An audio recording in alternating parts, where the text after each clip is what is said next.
सच कड़वा होता है। अगर आप में कड़वा सच सुनने की हिम्मत नहीं है तो कृपया ये कार्यक्रम ना देखें।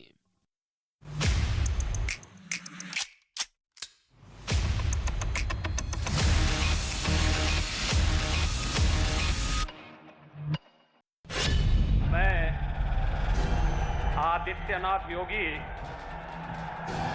ईश्वर की शपथ लेता हूं।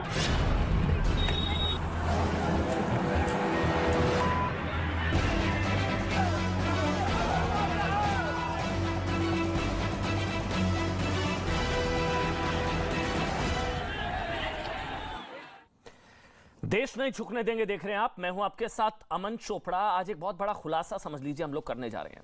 देश के सामने आज दो बड़े सवाल हैं। पहले तो ये जान लीजिए, पहला सवाल यह कि गोरखपुर दंगा कांड का डायरेक्टर कौन, यह हम अभी डिबेट करेंगे। गोरखपुर दंगों का डायरेक्टर कौन।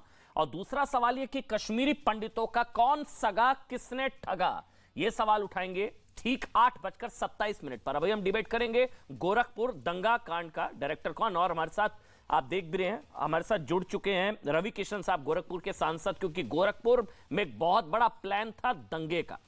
सवाल यह है कि योगी के शपथ के दिन, ध्यान से सुनिएगा जो बताने जा रहा हूं, योगी के शपथ के दिन गोरखपुर में जिस तरह से हिंसा हुई, वो क्या गोरखपुर के साथ साथ यूपी को जलाने और झुलसाने की कोशिश थी? यह डिबेट अब हम करेंगे 7:57 पर। गोरखपुर दंगा कांड का डायरेक्टर कौन, बहस नंबर 1। और बहस नंबर 2, कश्मीरी शिक्षकों का कौन सगा, किसने ठगा। लेकिन 25 मार्च को ध्यान से सुनिएगा, जिस दिन योगी आदित्यनाथ शपथ ले रहे थे ना, उसी दिन गोरखपुर के चौरा चोरी में जबरदस्त हिंसा हुई। तस्वीरें देखेंगे आपकी रूह कांप उठेगी। जबरदस्त हिंसा हुई, आग के हवाले कई वाहनों को कर दिया गया, पुलिस के वाहनों को फूंक दिया गया, कई गाड़ियों को फूंक दिया गया, बड़ी संख्या में लोग सड़कों पर उतरे। बहुत बड़ा प्लान था योगी के शपथ ग्रहण वाले दिन यूपी को जलाने का। आपको बता दें, सिक्किम में धनंजय यादव नाम के एक सैनिक की दुखद मौत हुई और उसे शहीद का दर्जा दिलाने की आड़ में हिंसा भड़काई गई। ये तस्वीर अगर हम दिखाएं, जब गोरखपुर में दंगे का प्लान था, वो तस्वीरें आप देखिए, आपको समझ आएगा कि उस दिन आगजनी हुई, हिंसा हुई, पत्थरबाजी हुई, ट्रेनें रोकी गई। आरोप है कि यह हिंसा पूरी तरह से सुनियोजित थी, पूरी तरह से सोशल मीडिया के जरिए भीड़ को उकसाया गया। गोरखपुर हिंसा कांड में आपको बता दें 14 लोगों को गिरफ्तार किया गया है। इसमें ज्यादातर समाजवादी पार्टी के नेता हैं। 3 समाजवादी पार्टी के नेता फरार हैं, जिन पर 25-25 हजार का इनाम रखा गया है। सवाल यह कि ये यूपी में हार के लिए योगी से बदला, मतलब योगी से हार यूपी से बदला लेने की कोशिश थी क्या? ये जो तस्वीरें हैं उत्तर प्रदेश में गोरखपुर में जो दंगे प्लान वाली तस्वीरें हैं, ये एक बार हम फुल स्क्रीन पर अगर दिखा दें कि किस तरह से शपथ ग्रहण वाले दिन जबरदस्त वहां पर हिंसा हुई, जबरदस्त वहां पर दंगे का प्लान था, आगजनी की गई। ये देखिए आप, एक सैनिक की अंतिम यात्रा वहां पर निकाली गई, लेकिन नारेबाजी, वहां पर कई वाहनों को आग के हवाले कर दिया गया। कई जगह ये देखिए आप, कई समाजवादी पार्टी के कार्यकर्ता वहां उसमें शामिल हुए। ये देखिए, उसके बाद वहां पर दंगा भड़का, पुलिस वहां पर आई, बड़ी संख्या में लोग सड़कों पर उतरे, कई गाड़ियों को वहां पर फूंका गया, कई जगह आगजनी हुई है। यह सब योगी आदित्यनाथ के शपथ ग्रहण वाले दिन हुआ है। यह सब कुछ योगी आदित्यनाथ के, योगी के गोरखपुर को जलाने का पूरा प्लान था। यह एलआईयू की जो रिपोर्ट है उसमें भी आ गया, लोकल इंटेलिजेंस यूनिट की रिपोर्ट में भी आ गया कि ये देखिए जो तस्वीरें आप देख रहे हैं, ये गोरखपुर में ये चौरा चोरी में किस तरह से हिंसा भड़काने की कोशिश हुई, जबरदस्त दंगा भड़काने का प्लान था। नारेबाजी करने वाली भीड़ ने पत्थर फेंके, पुलिस पर पत्थरबाजी हुई, आगजनी हुई है, कई वाहनों को फूंक दिया गया, कई जगह हिंसा हुई है, पत्थरबाजी हुई है। और रवि किशन तो यहां तक कह रहे हैं कि गोरखपुर नहीं, पूरी यूपी को जलाने का प्लान था, कि किस तरह से एक तरफ शपथ ग्रहण हो रही है और देखिए यूपी में लॉ एंड ऑर्डर बिगड़ रहा है। यह प्लान था, लेकिन यह नहीं हो पाया। रवि किशन मेरे साथ हैं, मेरे साथ जुड़ गए हैं, जो कि गोरखपुर से सांसद है। इन्हीं तस्वीरों के साथ उन पर बात करेंगे। ये रवि किशन जी, मेरी आवाज अगर आप तक पहुंच रही है, क्या प्लान? और मेरे साथ विक्रम सिंह भी है, उत्तर प्रदेश के पूर्व डीजीपी, उनको भी आप देख पा रहे हैं। ये जो हम तस्वीरें दिखा रहे हैं रवि किशन, क्या प्लान क्या था इनका? ये जो चौरा चोरी दंगा प्लान था, क्या क्या प्लान था रवि किशन? देखिए, दंगे का एक प्लान था कि एक फौजी थे जिनका अकॉर्डिंग टू आर्मी जो वहाँ पर फौज से पता चला कि उन्होंने सुसाइड शायद किया था, उसकी बॉडी को लेके इन लोगों ने धरना दिया कि उनको 1 करोड़ दिलवा दीजिए, जो भी एक मूवमेंट था, वेल प्लान था, विच दे ऑल्सो वर अवेयर। और उसमें लोगों ने काफ़ी भीड़ इकट्ठा की, उसमें 14 लोगों पे कुछ मुकदमा भी हुआ और इन लोगों ने जनता की गाड़ियां तोड़ी। वहाँ पर 5 मुकदमे जनता के तरफ से, एक पुलिस के तरफ से मुकदमा है। रेलवे ट्रेन भी रोकी इन्होंने, रेलवे के यहाँ से भी, रेलवे की तरफ से भी एक मुकदमा है। तो एक बहुत बड़ी साजिश थी, एक बहुत बड़े दंगे की प्लान थी कि पूर्वांचल में उस तरह से आग फैल जाए।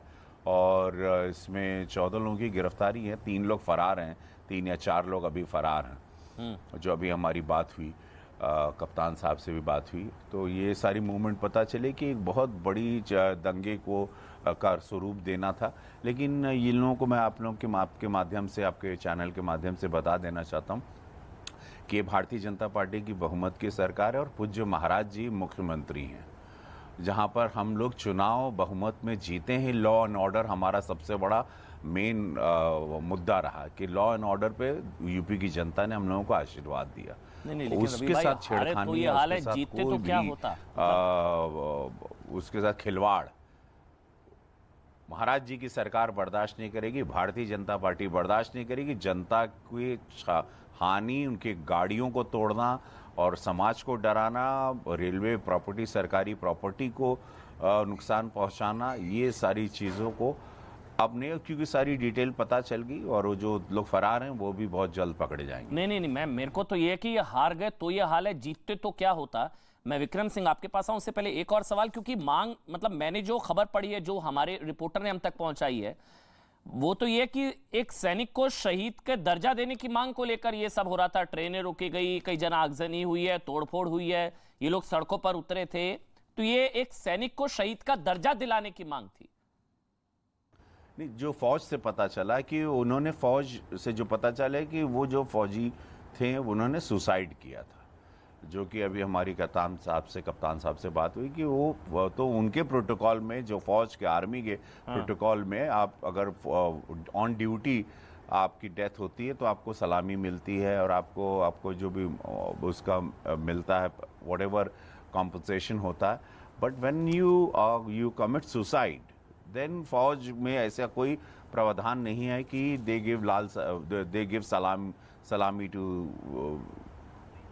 सलामी। लेकिन मुझे रवि किशन एक चीज समझाइए, मतलब मंशा मकसद क्या? सरकार तो बनी नहीं, तो फिर मंशा क्या, मकसद क्या, क्यों दंगे का प्लान, क्या कारण? शपथ वाले दिन, उसी दिन जिस दिन योगी जी शपथ ले रहे हो, गोरखपुर ही क्यों चुना इस दंगे के लिए? गोरखपुर, आप कह रहे हैं पूरे यूपी में आग लगाने का प्लान था, लेकिन गोरखपुर ही क्यों चुना?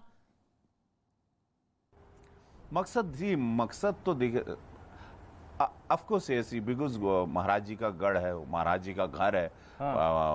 गोरखपुर पूज्य महाराज जी के लिए जाना जाता है। वहाँ इफेक्ट करना मतलब पूरे उत्तर प्रदेश में, पूरे देश में उसका संदेश आ जाएगा, पूरे विश्व में उसका संदेश आ जाएगा कि जनता नाराज है या जनता ये ऐसी सब गलत सोच के साथ ये लोग, ये एक थॉट, इनकी एक गंदी सोच थी जो कि बहुत खतरनाक हो सकती थी। लेकिन उसको तुरंत, जैसे लॉ एंड ऑर्डर, हमारे यहाँ की पुलिस बहुत ज़्यादा अभी अलर्ट है, बहुत ज़्यादा सतर्क है और महाराज जी ने पुलिस को पूरी फ्रीडम दी है कि कोई भी बदमाशी ना करे, कानून का कोई भी उल्लंघन करे, ऐसी ताकत किसी को ना हो। ठीक। क्योंकि Bharatiya Janata Party, Modi ji, Yogi ji, they believe in law and order. और यूपी एक 25 करोड़ की आबादी का प्रदेश है। वहाँ पर अब वो बदमाशी वाले दिन लद गए। नया भारत का नया उत्तर प्रदेश बन गया है, जहाँ पर kids are educated, generation educated है। नहीं, लेकिन लोग अब बहकेंगे नहीं मैं और इस तरह के बदमाशों को बार मुझे वही जहन में सवाल आ रहा है, हारे तो ये हाल है, जीतते तो क्या होता? मतलब विक्रम सिंह उत्तर प्रदेश के पूर्व डीजीपी हैं सर, मतलब हारे तो ये हाल है, जीतते तो क्या होता? कई समाजवादी पार्टी के नेता नामजद इसमें हैं, एक फरार भी चल रहा है, मनोरंजन यादव, 25,000 का इनामी बदमाश समाजवादी पार्टी का। ये तो सब फैक्ट्स हैं। तो हारने पर भी क्या प्लानिंग क्या थी सर? आपके पास भी रिपोर्ट जरूर पहुंची होगी गोरखपुर दंगा कांड की और शपथ वाले दिन। अमन जी, ये चीज, इस पे कोई चीज अप्रत्याशित नहीं है। कुछ चीजें कुछ लोगों के डीएनए में होती हैं और ये शरारतपूर्ण रवैया, इसका मैं समझता हूं आभास अखिल, जो वहां के बहुत ही कुशाग्र एडिशनल डायरेक्टर जनरल पुलिस हैं, रवि किशन जी ने जैसा फरमाया, वहां के एसएसपी बड़े ही होनहार और जुझारू पुलिस अधिकारी हैं, लेकिन मेरा परामर्श ये होगा कि आपने अपनी सूझबूझ से एक विकट समस्या का निराकरण तो किया, लेकिन जो फरार हैं उनको नसीहत देने के लिए उनके इश्तिहार बना करके इनाम की राशि 50,000 कर दें और जिंदा या अदरवाइज पकड़ के लाने के ऊपर ये 50,000 की इनाम की राशि दी जानी चाहिए और सजा ऐसी मिलनी चाहिए। अमन जी, गैंगस्टर एक्ट में चल अचल संपत्ति कुर्क करने का प्राविधान है, इनकी चल अचल संपत्ति कुर्क हो जानी चाहिए, क्योंकि इस तरीके से बिना दंड के राज्याधिकार नहीं चलता है। ऐसा दंड मिलना चाहिए उसी दिन जिस दिन योगी जी महाराज शपथ ग्रहण कर रहे हैं। दंगा कराने की घृणित और कुंसित योजना, आपने बिल्कुल सही कहा। हार गए तब तो ये ट्रेलर दिखने को मिल रहा, कहीं जीत गए होते तब क्या करते? आप किसके ऊपर मुकदमा लिखाते, ये और बता दीजिए। आपने आपकी दरअसल जो आपकी कुंठा है, कुंठा अपने पास रखिए, जनता के ऊपर थोपने की कोशिश न कीजिए। और लाश तो केवल एक बहाना था, उसके पीछे जो इनकी कार्य योजना थी कि दंगा भड़का करके सरकार को बदनाम करें, जनजीवन अस्त व्यस्त करें। लेकिन पुलिस को मैं सलाम करूंगा कि उनके द्वारा की गई कार्रवाई से इनके एक बार ये तस्वीरें हम दिखा दें। मैं आ रहा हूं, एक मिनट में रवि किशन जी आपके पास आऊंगा। एक बार ये तस्वीरें दिखा दीजिए जिन लोगों ने अभी अभी देश नहीं झुकने देंगे लगाए। एक बार फुल स्क्रीन पर ये तस्वीरें देख लीजिए आप। ये दरअसल जो तस्वीरें इस वक्त आप अपनी टीवी स्क्रीन पर देख रहे हैं, पूरी तरह से दंगों का प्लान था। दंगों की स्क्रिप्ट लिखी जा चुकी थी। गोरखपुर में हालात बहुत ज्यादा बेकाबू हो गए थे। आगजनी की भी खबरें हैं, हाथापाई, तोड़फोड़, पुलिस के साथ टकराव। ये देखिए, ट्रेन रोकी, वाहन जलाए, ट्रेनें रोकी गई। ये सब कुछ उस दिन हो रहा था जिस दिन योगी आदित्यनाथ शपथ ले रहे थे। और फिर इन लोगों को 14 आरोपी हिंसा भड़काने के आरोप में गिरफ्तार किए गए हैं। समाजवादी पार्टी, इसमें 200 जो है वो अज्ञात लोगों पर एफआईआर है, 56 नामजद है। ये खबर बहुत जरूरी है बताना, क्योंकि ये बहुत बड़ी साजिश थी। 3 एसपी नेताओं पर जो है 25-25 हजार का इनाम है। इसमें एक नाम भी है मनोरोजन यादव, वो फरार हैं। 25,000 का उन पर इनाम है। पुलिस ने वक्त रहते कार्रवाई की। लेकिन रवि किशन, कोई पार्टी का कनेक्शन भी है क्या? मतलब ये जो मेरे पास है मनोरोजन यादव, समाजवादी पार्टी, कुछ पार्टी कनेक्शन भी है क्या रवि किशन? ये सपा की पार्टी के जी ये सब कुछ है। ये इन पर एफआईआर दर्ज है बाकायदा। नहीं, समाजवादी पार्टी के नेताओं का आप जिक्र कर रहे हैं। सपा नेताओं का प्लान था ये दंगा प्लान। आप सांसद है, आप सपा नेता की बात कर रहे हैं, आप उनका प्लान था ये? सपा के पार्टी के लोग थे, सपा के नेता थे। नहीं, लेकिन फिर मतलब मेरे को तो आप ये अगर इतना बड़ा आरोप लगा रहे, हार गए तो इस दंगे का क्या मतलब है? मतलब अब हार गए, हार हो गई, या तो योगी से हार, यूपी से बदला, मिलेगा क्या? मतलब मंशा मकसद क्या? हार गए तो क्या मतलब है? क्यों समाजवादी पार्टी ऐसा करेगी? रवि किशन, देखिए ये इनके चुनाव के भाषणों में भी आप सुनते होंगे, इनके नेताओं का थ्रेट, उनके वो सारी उनके ये इसी तरह इनका पास्ट भी उठा लेंगे।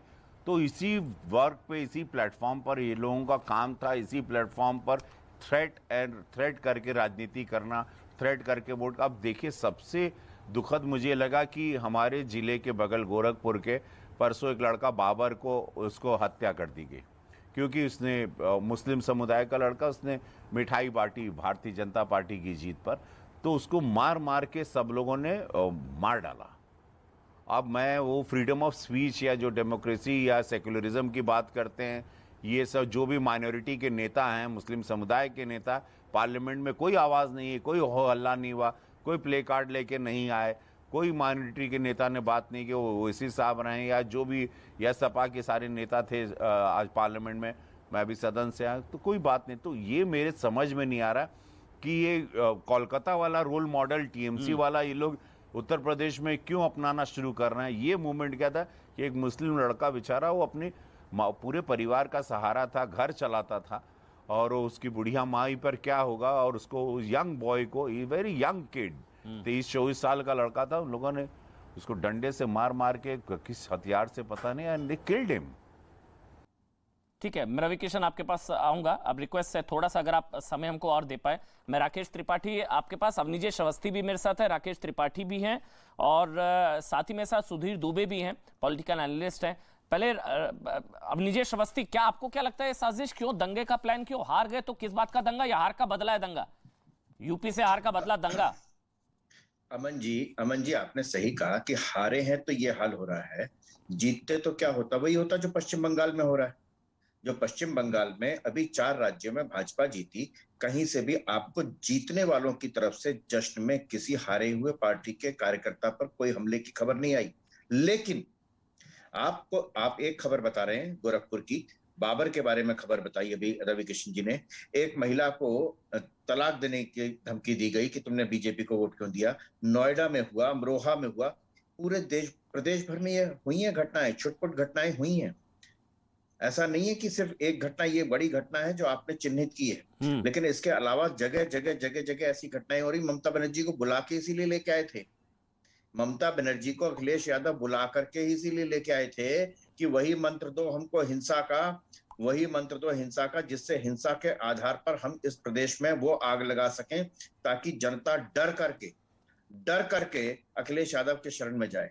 ये जानते नहीं ये बाबा है, बाबा के 5 साल देखे हैं ना इन्होंने।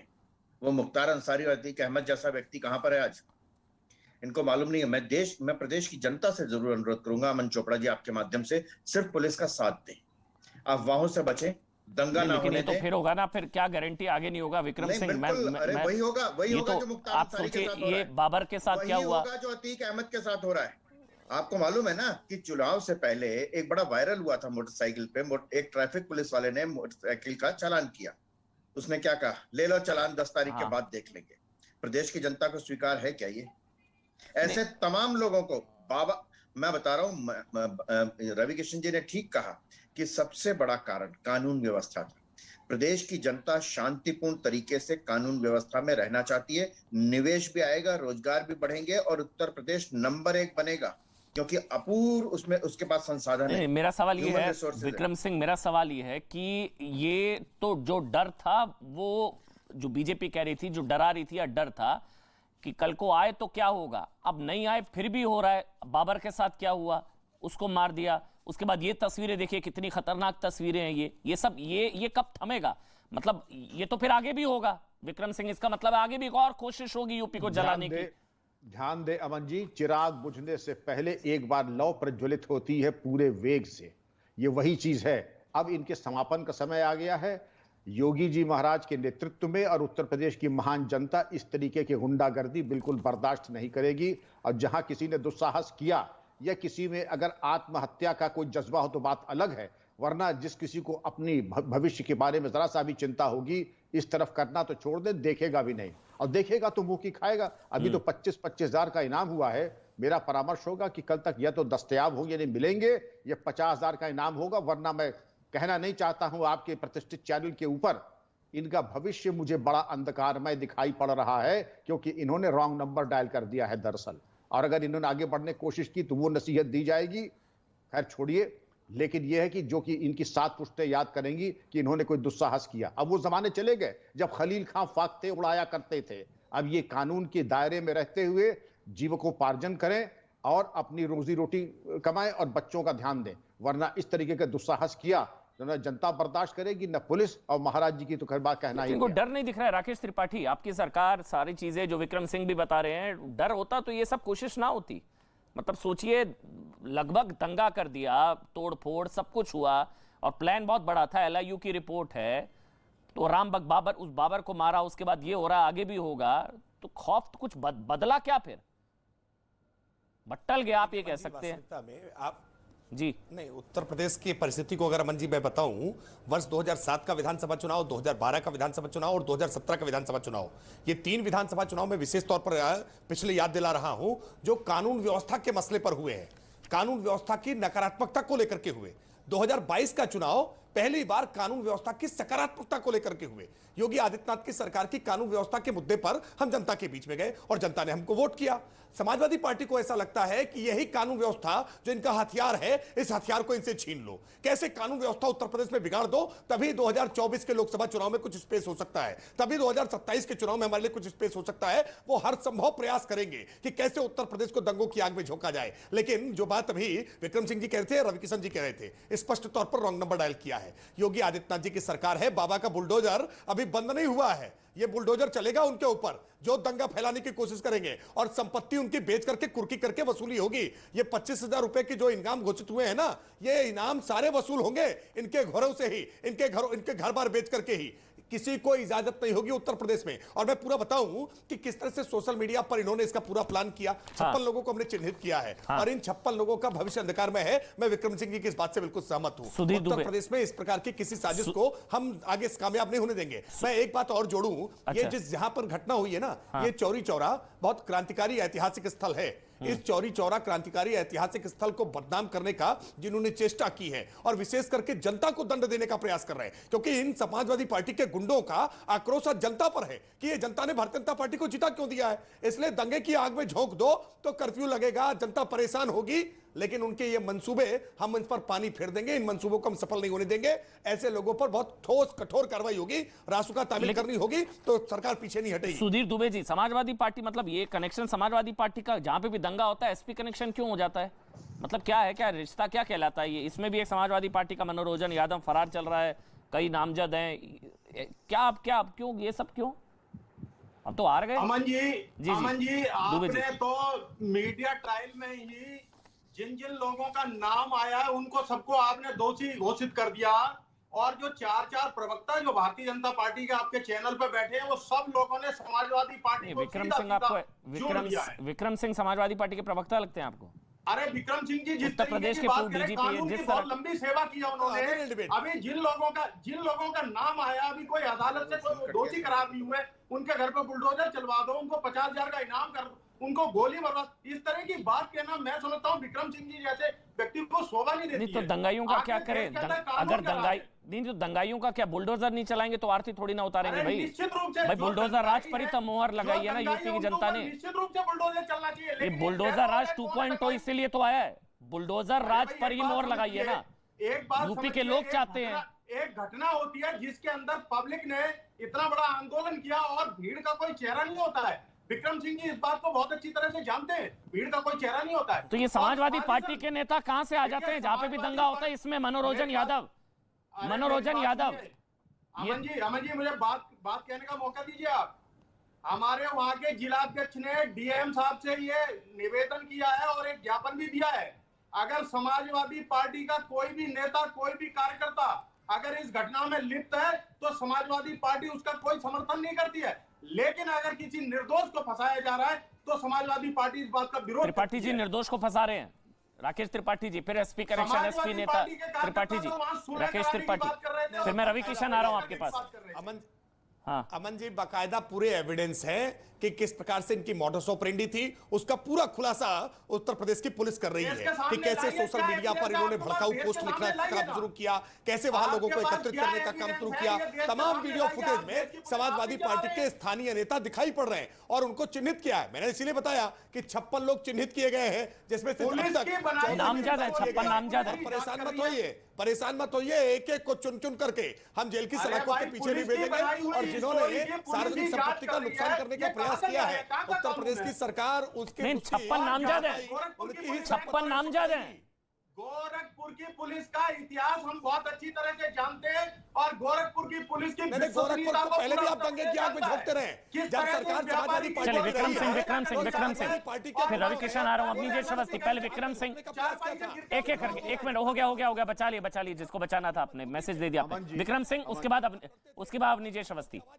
प्रोफेसर केवल 2 वाक्य जी सर, बिल्कुल। कार्रवाई होती है साक्ष्य के आधार पर होती है, ठीक है, वीडियोग्राफी के आधार पे, इंटेलिजेंस रिपोर्ट के आधार पर, प्रत्यक्षदर्शियों के बयान के आधार पर। और विवेचना तो मैं बताना चाहूंगा पुलिस ही करेगी, मुर्गी पालन विभाग या गन्ना विकास अधिकारी थोड़े ही करते हैं। विवेचना का काम और पुलिस रेगुलेशन के हिसाब से पुलिस ही करती है। आपको अगर अविश्वास हो तो उसको एसआईटी से कह दीजिए या सीबीसीआईडी से कह दीजिए, सीबीआई से, लेकिन करेगी पुलिस ही, मुर्गी पालन विभाग वाले नहीं आएंगे और नहीं किसी पार्टी के कार्यकर्ता विवेचना करेंगे। आपको शिकायत हो कोर्ट से कह दीजिए, लेकिन वो न कहकर के आरोप लगाना कि पुलिस और पुलिसिया, दुर्भाग्य ये है कि पुलिस के अलावा कोई विवेचना करने वाला नहीं है, मुर्गी पालन विभाग नहीं आएगा। पुलिस से ज्यादा दंगाइयों पर भरोसा है। हैरानगी तो ये होती है ना। मैं एक मिनट रवि किशन, पहले 1 मिनट अवनीश अवस्थी 30 सेकंड, फिर रवि किशन एक आखिरी कमेंट आपका जल्दी से। अवनीश अवस्थी 30 सेकंड। अमन जी, बड़ी साफ सी बात है। हाँ। समाजवादी पार्टी के प्रवक्ता को ये बता दे, उनको याद रखें अब 24 घंटे कि यूपी में दंगा करने की उनकी साजिश किसी भी हालत में सफल नहीं हो पाएगी। निर्दोष लोगों को भड़का करके, मासूम लोगों को भड़का करके दंगा करने की कोशिश ना करें। पहली बात तो ये। दूसरा अमन जी, एक छोटा सा सवाल और है, वो कहाँ गए वो तथाकथित बुद्धिजीवी अपने आप को जो कहते हैं, जो बिना किसी बात के कभी राष्ट्रपति को कभी किसी को खत लिख देते हैं, वो कहाँ हैं वो सब? कि भैया ये हार के बाद ये जो दंगे कराए जा रहे हैं, तलाक दिया जा रहा है, बाबर को मार दिया गया, ये इनको मुसलमानों से कोई हमदर्दी थोड़ा ना समाजवादी पार्टी। चलिए मुझे ब्रेक पर जाना है, लेकिन एक कमेंट आपका रवि किशन, आपका एक जाते जाते एक कमेंट आपका, मतलब वही डर है कि राम भक्त बाबर को मारा, आपने जिक्र किया, पहले बाबर को मारा, फिर ये दंगे की कोशिश, फिर ये आगजनी, हिंसा, तोड़फोड़, शपथ वाले दिन, तो ये आगे नहीं होगा, इसकी गारंटी थोड़ी ना, ये तो आगे होगा। हार के बाद इनको ये चिंतन करना चाहिए, हाँ बट इनको ये चिंतन करना चाहिए कि हमको हराया क्यों, हमको जनता क्यों पसंद नहीं कर रही, हम लोगों को जनता क्यों दूर रख दी, हम लोगों को सिंहासन से दूर क्यों रख दी, सरकार बनाने से क्यों दूर, क्योंकि जनता इनकी मंशा जानती थी कि ये आएंगे तो अगड़े पिछड़ों को, सारे समाज को, दबे कुचले लोगों को भी पता था कि आके ये लोग बहुत हम लोगों को फिर दबंगई होगी, फिर मारा पीटा जाएगा, फिर हमारे साथ छिनैती डकैती होगी, फिर लूटा जाएगा, कब्जा किया जाएगा, ये सब जानती थी। अब इन लोगों ने अपना स्वरूप दिखा दिया, ये this is the real face of their party. इनकी सोच यही रही, इसी सोच पर ये लोग राज करते रहे, डराना धमकाना, बाहुबली माफियाओं को बिठा देना सर पे, और उस डर में सब लोग वोट करते थे और उनकी सरकारें बनती थी। शुक्रिया शुक्रिया शुक्रिया शुक्रिया सर, शुक्रिया। छोटा सा ब्रेक लेना पड़ रहा है, छोटा सा ब्रेक, लेकिन ब्रेक के उस पार बहस नंबर 2, कश्मीरी पंडितों का कौन सगा, किसने उनको ठगा, दावे और वादे, और दो चिट्ठियां आ गई हैं, दोनों चिट्ठियां लेकर बैठा हूं। ब्रेक के बाद इसकी बात करेंगे। कश्मीरी शिक्षकों पर चिट्ठी वर्सेस चिट्ठी, मेरी चिट्ठी वर्सेस तेरी। कश्मीरी टीचर्स धक्के खाते रहे। मैंने माननीय मुख्यमंत्री जी से जिक्र किया, मुख्यमंत्री जी ने कहा ये इनके साथ अन्याय हो रहा है, तुरंत इनको परमानेंट करने की घोषणा। आपने नौकरी देना नहीं चाहते, वो तो कोर्ट ने आपको नौकरी देने के लिए बाध्य किया। आपसे कतई झूठे नारे नहीं लगवाएंगे, राष्ट्र निर्माण में आपको साथ लेके हम। कश्मीरी हिंदू पंडितों के ऊपर जो अत्याचार हुआ उस पे आप हंस रहे थे, उसको आपने झूठा बता दिया, धत्था बता दिया। और अब देश के लिए दूसरी सबसे बड़ी बहस, सबसे बड़ा सवाल यह कि कश्मीरी पंडितों का कौन सगा, किसने उन्हें ठगा, यह सवाल अब हम आपके सामने रखने जा रहे हैं। देखिए, सवाल कश्मीरी पंडितों को लेकर केजरीवाल सरकार के दावे और बीजेपी के सवालों के बाद और भी बड़ा हो गया। बीजेपी का आरोप है कि दिल्ली के मुख्यमंत्री अरविंद केजरीवाल ने कश्मीर फाइल्स को दिल्ली विधानसभा में झूठा बताकर कश्मीरी पंडितों के जख्मों पर टैक्स फ्री नमक रगड़ा, उन्होंने ठहाका लगाया, वो हंसे, कश्मीरी पंडितों के नरसंहार पर वो हंसे, कश्मीरी पंडितों के नरसंहार का गंदा और भद्दा मजाक उन्होंने बनाया। यह बीजेपी का आरोप है, जबकि केजरीवाल सरकार का आरोप है कि बीजेपी ने कश्मीरी पंडितों की भलाई के लिए कुछ नहीं किया। इसी प्रक्रिया में, इसी को लेकर अरविंद केजरीवाल ने दावा किया था, ध्यान से सुनिएगा, जो खबर है कि दिल्ली में कश्मीरी शिक्षक जो माइग्रेंट, जो कश्मीरी शिक्षक हैं, उनकी 233 कश्मीरी जो शिक्षक हैं उनको परमानेंट करने का काम अगर किसी ने किया है तो वो केजरीवाल सरकार ने किया है। 93 से कुछ कश्मीरी कॉन्ट्रैक्ट टीचर बनकर आए, तब से लेकर आज तक दिल्ली में बीजेपी सरकार रही, सारी सरकारें रही, किसी ने कुछ नहीं किया। ये केजरीवाल सरकार थी जिन्होंने कश्मीरी पंडित माइग्रेंट जो है 233 कश्मीरी टीचर पक्के किए। ये दावा किया, ये बहुत बड़ा दावा किया अरविंद केजरीवाल की सरकार ने, जबकि सोशल मीडिया पर अब वायरल एक चिट्ठी में अब उसके बाद दावा यह किया गया कि सरकार ने कश्मीरी पंडितों की नौकरी पक्की होने से रोकने के लिए, केजरीवाल सरकार ने हाईकोर्ट से लेकर सुप्रीम कोर्ट तक पूरी ताकत लगा दी। यह वो चिट्ठी है जो इस वक्त मेरे हाथ में है, मैं दोनों चिट्ठियां आपको दिखाऊंगा क्योंकि लड़ाई जो है वो चिट्ठी वर्सेस चिट्ठी हो गई। ये देखिए, दो चिट्ठियां मेरे हाथ में है। अब ये दो चिट्ठी क्या क्या है इसको बहुत ध्यान से समझिएगा, ये समझाना बहुत जरूरी है।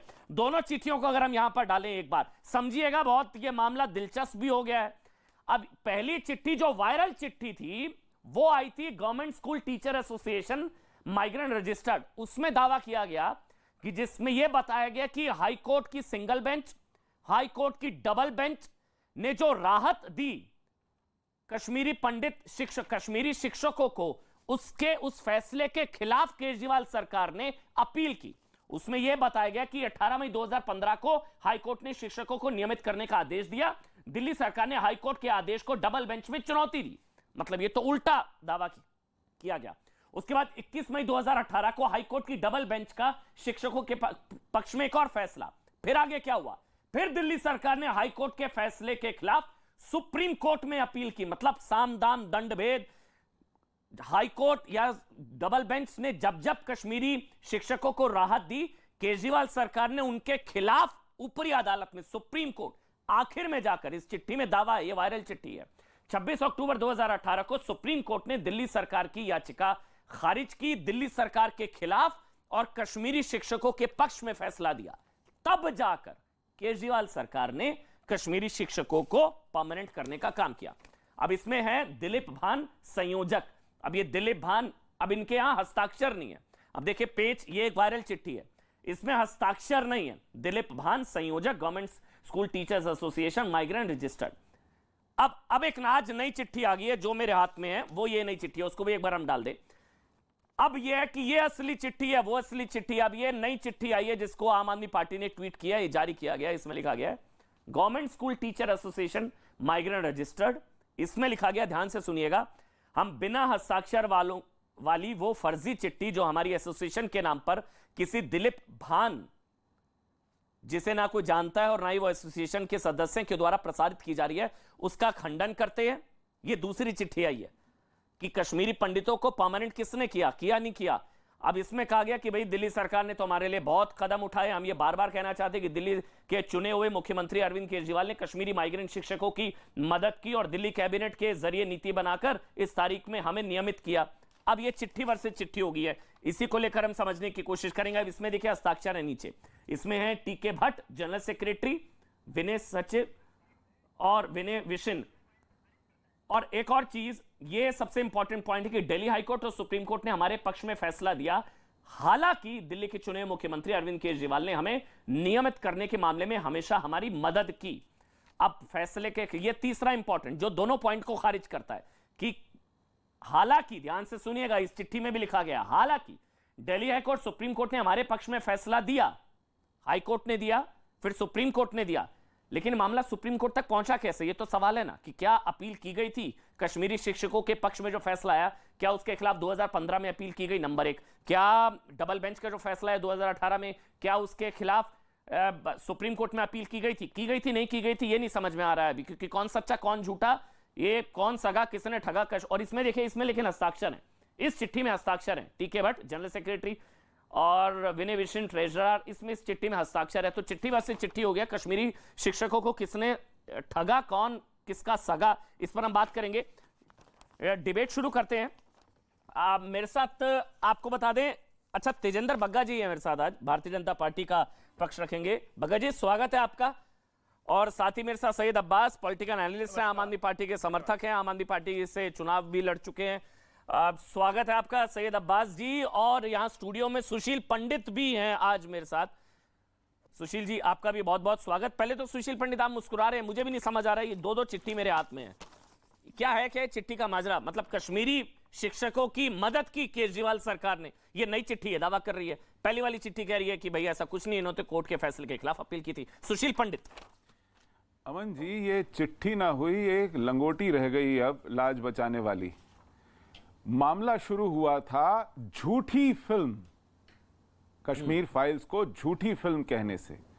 वो फिल्म जो हमारे त्रासदी को, हमारे दर्द को, हमारी नस्लकुशी को, हमारे जातीय संहार को जीवंत रूप में पूरे देश के सामने प्रस्तुत करती है और पूरा देश सदमे में आता है, पूरे देश की संवेदनाओं का बांध टूट जाता है। ऐसी फिल्म पर ठहाके लगाते हुए उसको झूठी कहने का प्रकरण है, वहां से शुरू होती है ये बात।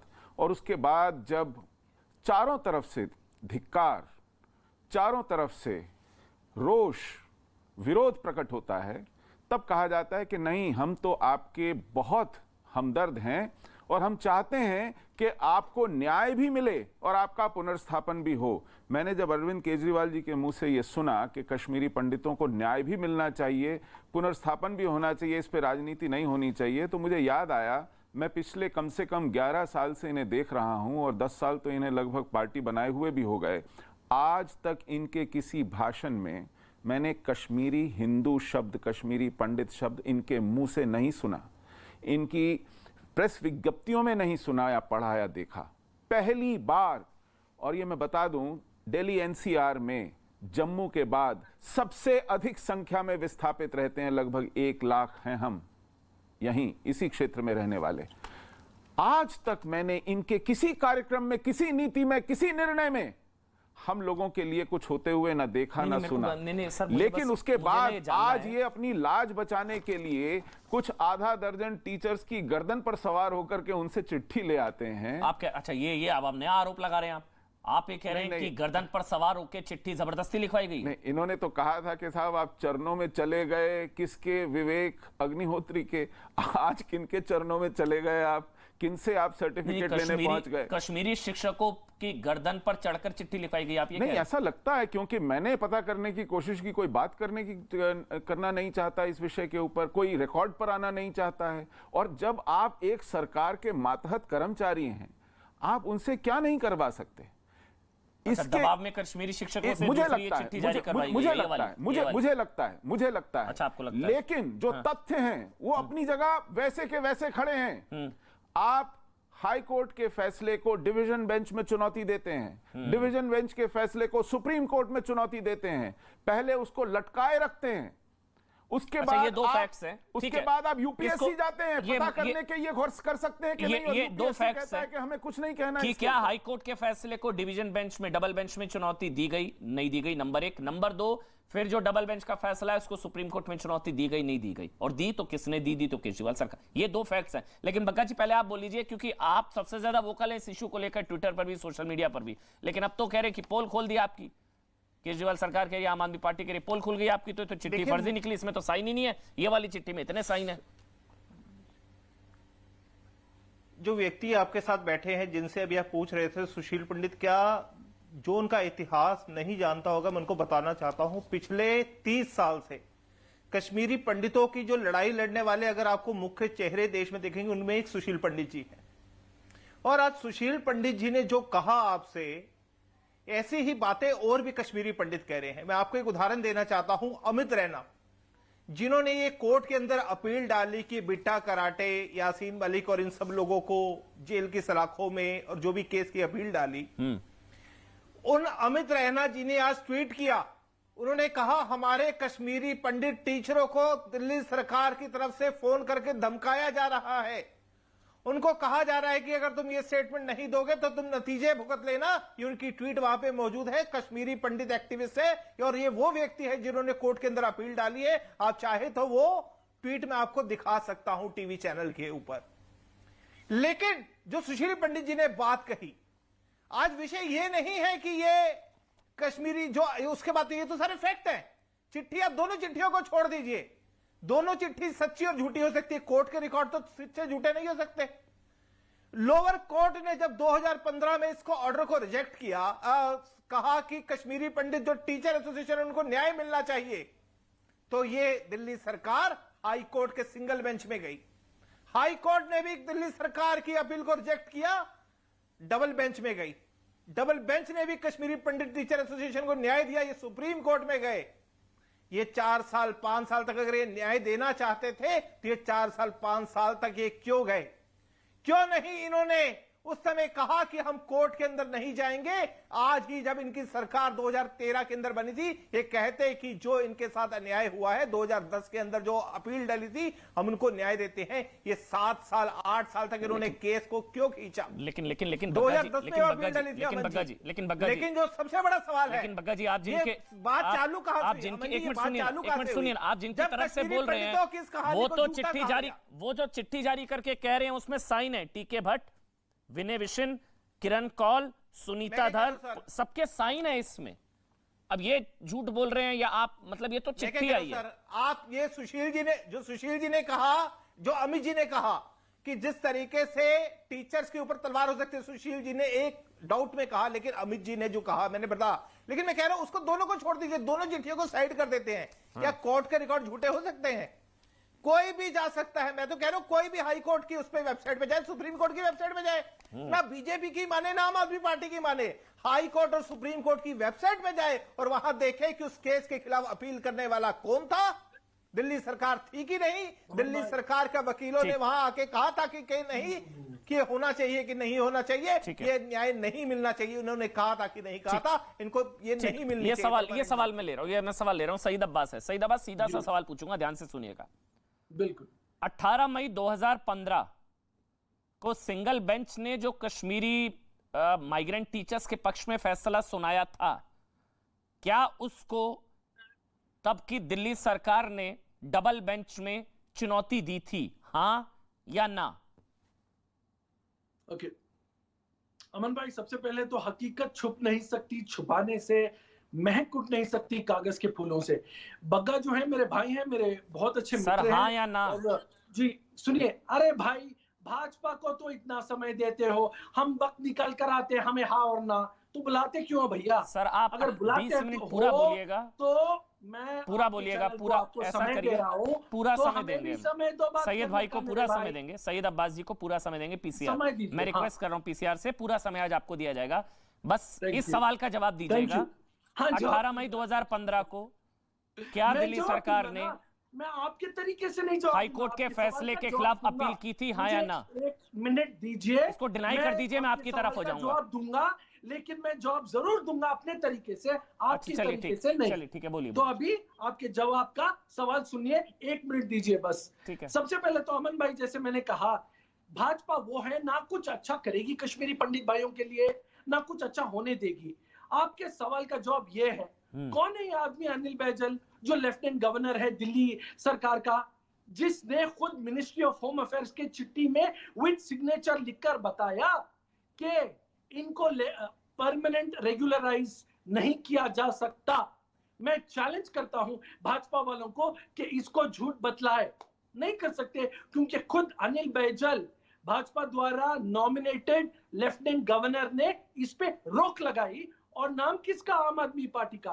233 जो परमानेंट टीचर्स बनाए कश्मीरी पंडित ने, अरविंद केजरीवाल की सरकार ने, किन्होंने ये रोक लगाने का ये काम किया? एलजी अनिल बैजल। मैं आपके शो में डंके की चोट पर कह रहा हूं। अब ये 2 चिट्ठियों की बात, मेरे भाई भक्का जो कहते हैं अरे ये चिट्ठियों को छोड़ दीजिए, क्यों छोड़े?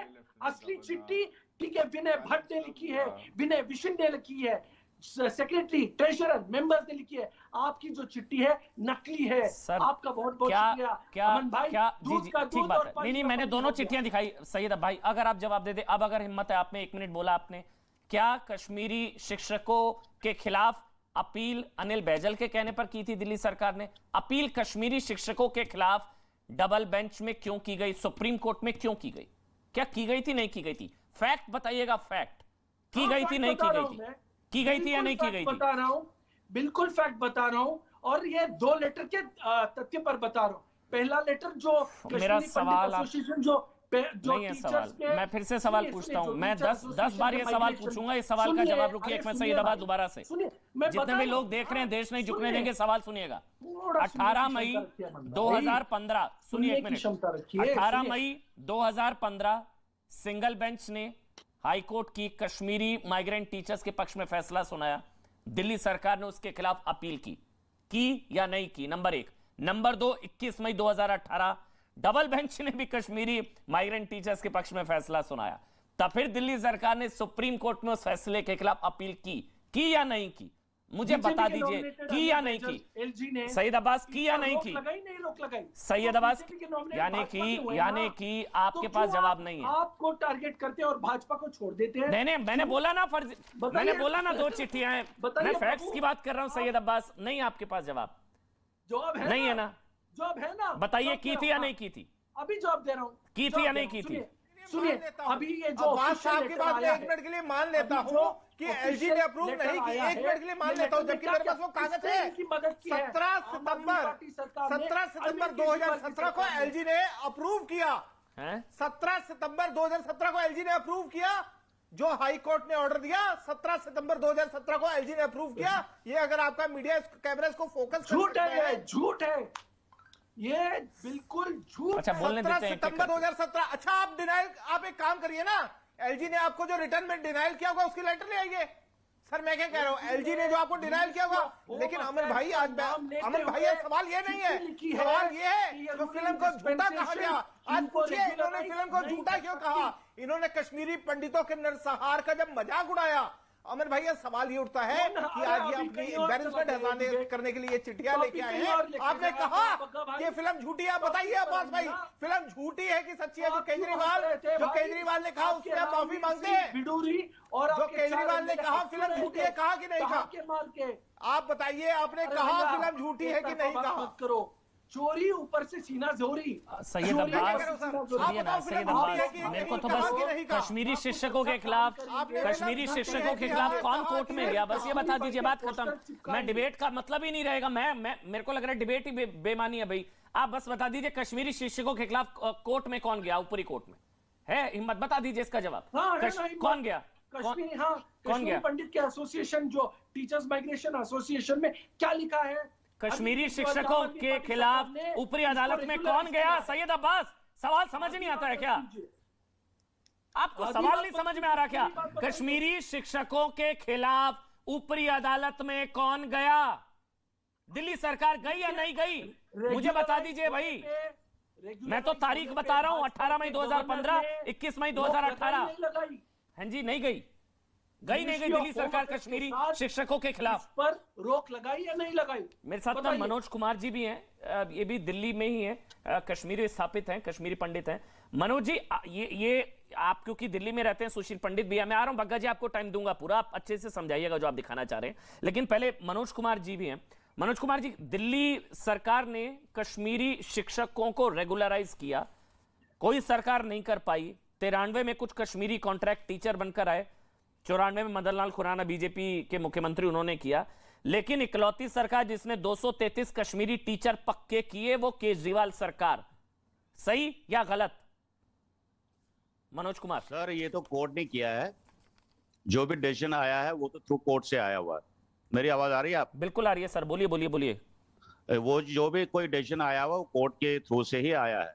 लेकिन एक और कोर्ट का ऑर्डर है, शायद आपका ध्यान मैं आपको दिला दूं इसके ऊपर। अच्छा। कि 2018 में 16/8/2000 में दिल्ली हाई कोर्ट ने ऑर्डर पास किया था दिल्ली सरकार को कि जो दिल्ली एनसीआर के अंदर जो कश्मीरी माइग्रेंट्स है, ठीक है जी, उनकी यहाँ पे फैमिली बाइफर्केशन, एडिशन, डिलीशन नहीं हो रही है, उनको वो कर लीजिए। और जिसमें ऑनरेबल हाई कोर्ट ने डिसीजन दिया था, मैं 16/8/2018 की बात कर रहा हूं, और जिसमें दिल्ली हाई कोर्ट ने ये कहा था जजमेंट में आपने, in the view of the above respondent number 2 यानी government of NCT of Delhi is directed to take a decision with regard to the request of the Kashmiri migrant as articulated in the present position as expeditiously as possible. ठीक है sir, ये 2018 की बात कर रहा हूं मैं, 16/8/2018 की। उसके बाद 6 महीने तक इन्होंने कुछ नहीं किया, पूरे लगातार कॉन्स्टेंटली हम इनको फॉलो अप कर रहे थे, तो कोई वहां से पॉजिटिव साइड रिजल्ट नहीं आया। उसके बाद सर हमने दोबारा एक एप्लीकेशन डाली इनको 2028 में, 2019 में, 28/2/2019 हाई कोर्ट के सामने फिर पिटीशन डाल दी हमने कि भाई इन्होंने अभी तक कोई डिसीजन नहीं लिया है।